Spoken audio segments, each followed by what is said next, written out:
Hi. In this video I'm going to show you how to export approved and pending SharePoint items to different databases. This can be used to create a preview report before data are committed. We have a SharePoint list with approval enabled. In SQL list we create two connections using a public user and an approver user, then use them to replicate to two databases. In SharePoint, I edit the item, which puts it in a pending status.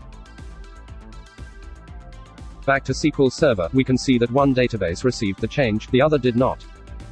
I now approve the item in SharePoint, refresh the databases, et voila, the other database received the change too.